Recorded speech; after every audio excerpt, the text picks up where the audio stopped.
The session that we're going to talk about today, this was just the description of it.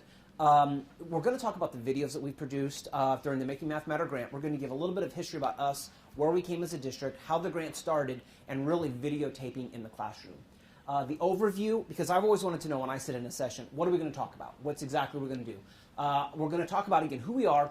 We're going to do some rapid mingle sessions because I totally stole that from another presentation, and I'm like, this is great. It's something that I have that we're going to do and take home. Talk about the grant, the importance of self-awareness, which Aaron's really going to discuss. Some of our vignettes, and this is the worldwide premiere of our Making Math Matter grant video. It's the first time it's ever been publicized. So I know you guys are in awe right now of how great this is going to be, but it's one of the coolest things that the grant has done, and we're kind of anxious to really show this. And just to let you guys know, I put out our information on the tables, but this website, we have a website for our grant for this work that we're doing, and it's accessible to anybody here in the KC metro area, across the nation. All of these videos that we're creating are going to be accessible to the community, so you can feel free to jump on and watch. It's just going into, like, being able to go into a classroom, learn different tips and skills within math. You can share them amongst your buildings, you can share with staff, and then we'll kind of relay that back of how it's important and why we chose to do vignettes and videos and how they're helping us with our professional development. So just know that our website is accessible to you with lessons, pictures, videos, everything we've been doing, and it's a great resource for us to share. And on that, you will find the magic to all key success, which you're glad that you've been to the session today because we definitely have the key to all these things, or it doesn't exist. The thing is, guys, we have one small piece. It's funny in education how I'm starting to get to the point where everyone that said, well, if you're in there long enough, you're going to see things start spiraling back. I see that now. There's not one specific thing that is great. But the one thing about what we're going to do today is I think it improves not necessarily the content, but the delivery of a teacher. And that's what we're really going to focus on. So I want to know where you're from. So if you guys would go on your device and go to polleveryev.com/my name, Craig Dierking. You can do it on your phone, you can do it on any device, and it's going to ask you, this is an active poll, where you are. And you'll be able to put a placeholder on that map, and it'll go live. One of the things that we do as instructional coaches is when we go in and we teach lessons, we model things. And this is one of the coolest things that I saw a couple of years ago, and I have been using it now for about 3 or 4 years, going into classrooms. So somebody obviously is from Grand Valley. And if you're not from the Kansas City area, you can go as far north, south, east, or west as you want to on this. And this is a great tool for any professional development, any get-to-know-you activities, different things you may be facilitating or hosting within a building, within the district. It's just kind of a great way to get to know people. Well, it's a good way to do a quick assessment of kids, too. If you're in the, because again, that's just a Google image. Any Google image, any image you take, you can post it and then grab it and say, what is this part, what is this part? And the kids can interact automatically. So as I look at this, we are, again, pretty spread out, both Missouri and Kansas. And let me ask real quick, do we have any administrators in the room? Okay. Classroom teachers? First of all, let's talk a little bit about us. Blue Springs School District, I don't need to read this to you. We've had and found a lot of success in our math program, but this just kind of breaks down the demographic of who we are and what our structure looks like. Now, the reason I have geared this toward math teachers is that was our grant, Making Math Matter. That was our focus. So in the secondary world, we have 85 math teachers. Now, in the elementary world, as you know, everybody teaches math. 300. Yeah, Plus. So it's a little bit of a different world from elementary to middle to high school.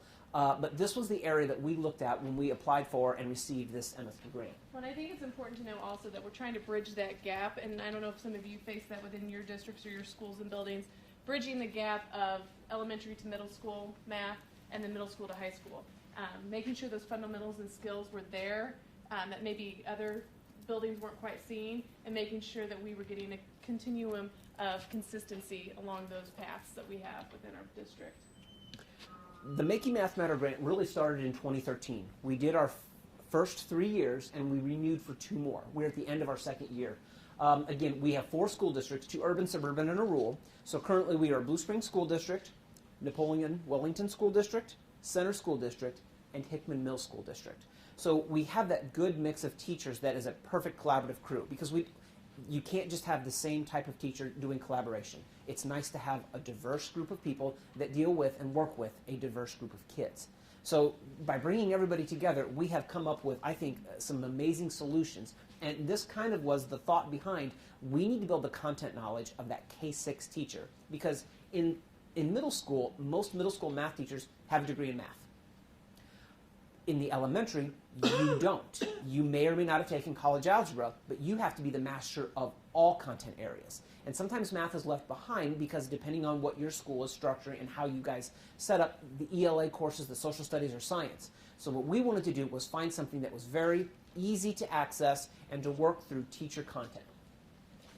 Just to let you know a little bit about me, I taught third grade in Blue Springs for 6 years before becoming an instructional coach.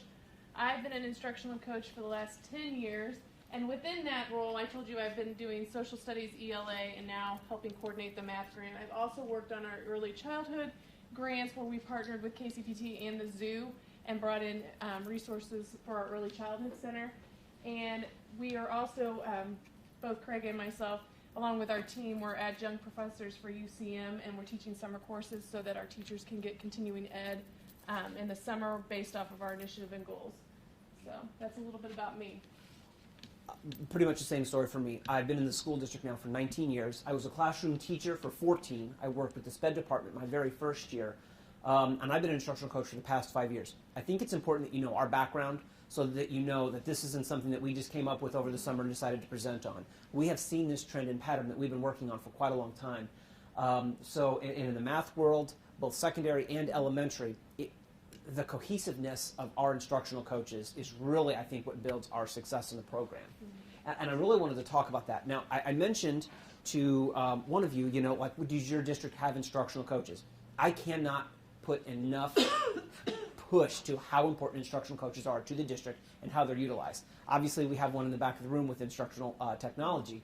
But I mean, between modeling lessons, writing curriculum, organizing driven curriculum, a PD, everything that we do on a daily basis is insane. We do a lot of stuff, but on stuff that's important, not only content, but the delivery-wise is what we're really here for today.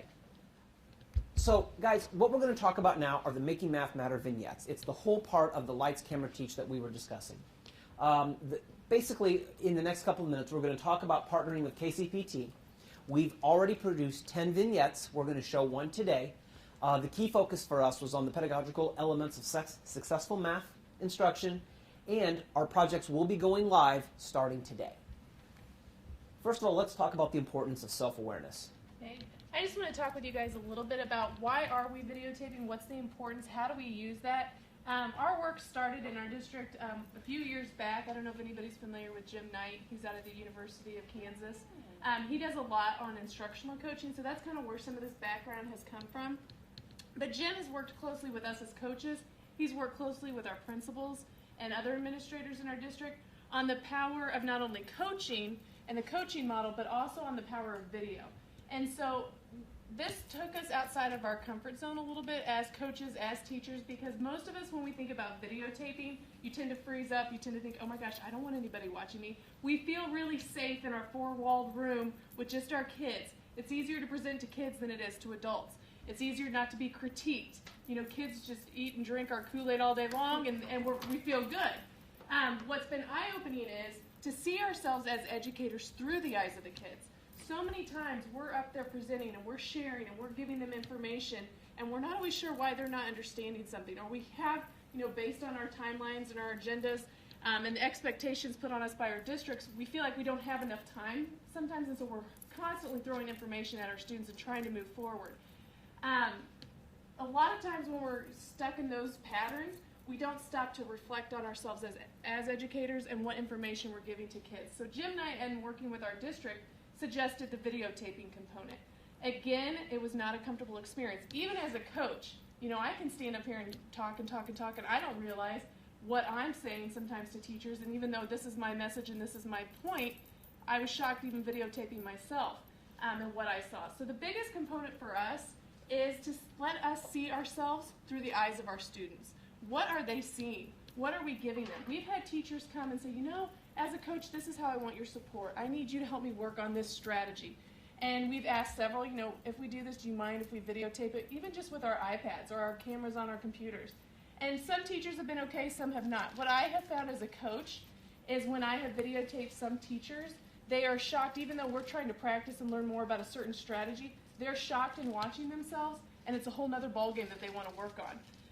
And thinking about that with professional development, we, through this grant, have been able to provide teachers, like Craig said, with a lot of content knowledge. We've been able to bring in and help teachers build their math instruction. That has helped immensely. The other component, though, that we have to think about is the fact of our relationships with our students. How is that information being dispersed, being shared with students? So many times, some teachers are very strong in the content knowledge and not the relationship piece with kids or the execution of information. Some are really great at that relationship piece and lack the content knowledge and need support with that. So this has kind of helped us see what are your needs within our district, how can we support you as coaches, and kind of what path are you on. That's why we put the fork in the road up there. Are you needing more support, let's say, with the content piece or the relationship piece and how to execute information? So with the videotaping, we've been allowed to see teachers firsthand. How are you executing this information to your students? How are they seeing it? How are they perceiving it? Again, and that's why we try to get you guys up and moving a little bit, the person who does the most talking does the most listening. And brain research shows we should only be teaching for 20-minute increments each time and then having kids move and get engaged in other activities so that they can remember the information. So as we videotape teachers, we're able to go back and see how long did I teach, how long were the kids engaged in other activities, and we're able to kind of time that and reflect. That reflective practitioner piece is so vital and so important in pushing yourself as a professional and meeting the needs of your students. We have had teachers who maybe aren't quite as comfortable. It doesn't even have to be a thing where you videotape with a coach or a principal. Set up your iPad, videotape by yourself. Nobody even has to know that you're videotaping your lesson. And then after you're done or later that night or the next day, that's a time for you to go back and view that video and see yourself as the teacher. Craig and I were talking, and he brought up a really good point. If you think about football, on Sundays we've got the big game. What are they all doing on Monday? They're re-watching the footage. They're seeing what plays worked, what didn't, and they're reassessing for the next week. We as educators should be doing the exact same thing. There's so much power in self-reflection that when we get too busy, which is natural, it happens, our schedules are jam-packed. But when we can take the time to reflect and see how we're sharing and presenting information, it's very powerful. You would be shocked if you just videotaped yourself, nobody knowing, and just with your kids, and see what is working well in your classroom, what is not. I found myself tending to, a lot of times I want to rescue kids, and so when I videotape myself, I was constantly intervening, trying to get them to come to the right answer instead of allowing them the time to come to those answers themselves. So that was one thing I took away, is not always rescuing kids, giving them that think time. Other teachers were able to see, even though they had the content piece down, they were lecturing at kids. It was very dry, it was very boring. So then as a coach, I was able to say, okay, well, let's throw in some of these components on cooperative learning. How can we get your kids more engaged? You are an amazing teacher with the content, but how do we get this into a more interactive lesson? So that's kind of been our goal in these steps, and then this grant has provided us with actually making professional development videos. So we've kind of been on that long spectrum of whether it's a teacher by herself videotaping, teacher and a coach videotaping the lesson. We've even had principals ask us to videotape them in staff meetings because, again, as an administrator, you tend to come up and you've got your agenda and you're pushing that out, but what does your staff meeting look like? We've had several principals rework how they should do staff meetings based on the videos that they've watched to themselves. Watching a video of yourself is not always comfortable, but I promise you, you will grow and learn in many ways, and it will benefit not only you, it will benefit your students. And so that's the path we took from that small framework, and then through the resources with this grant, we were able to say, why not take this a step further outside of our district? Now let's start videotaping some of these lessons, and let's share them. We are able to use these lessons with coaches, our new teachers, being able to watch a great lesson firsthand. We're able to share it with the metro area and vice versa. And like Craig said, this is a broad spectrum. It's not just one district. There are 4 districts here sharing what they've been learning, sharing the professional development, and opening their doors to their classroom. Talking about KCPT as a partner has been, it's almost overwhelming. we've never, I don't think in the grand history of all the different corporations and all the pieces we've worked with, have worked with a better partner than KCPT. We worked with Gary Brock. He was our lead facilitator, and it was just amazing what they brought into the class. It was exciting for the kids. Every teacher was very apprehensive about starting this, all 10 of them. Afterwards, they would have done it again. Every one of them said this was the most rewarding experience and probably the best PD I've ever been a part of. Like Aaron said, how amazing would it be to say, okay, I'm in this small district, I'm the only teacher, what is somebody else doing? Go online and look.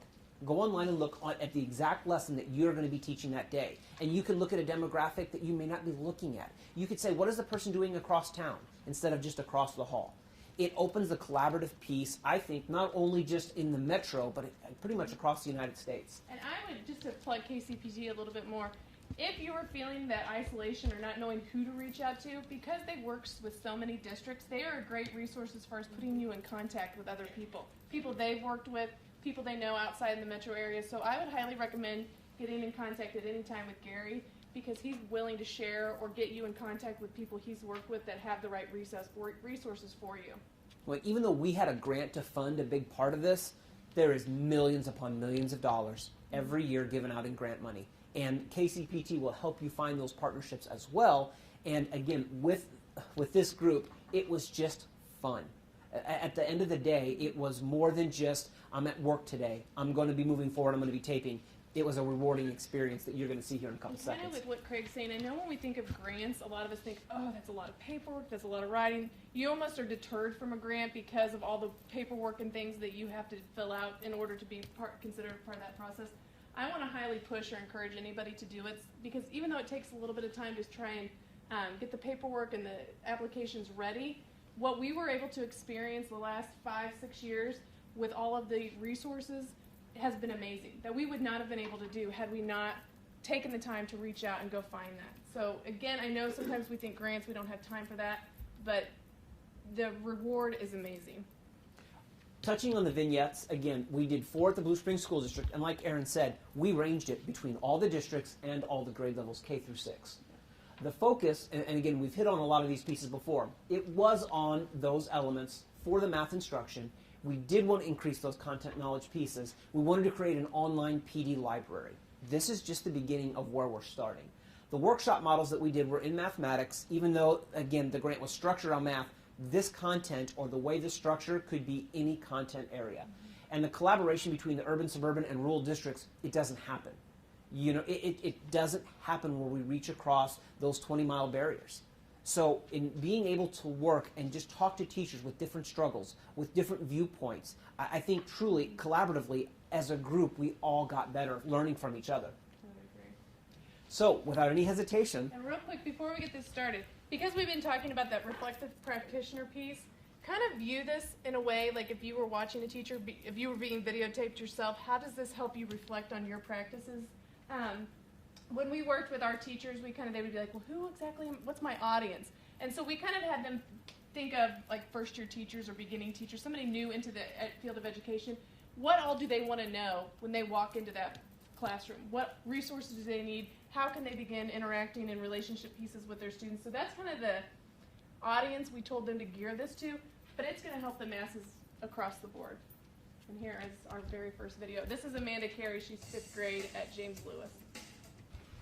Guys, thank you. Again, Absolutely. For your time.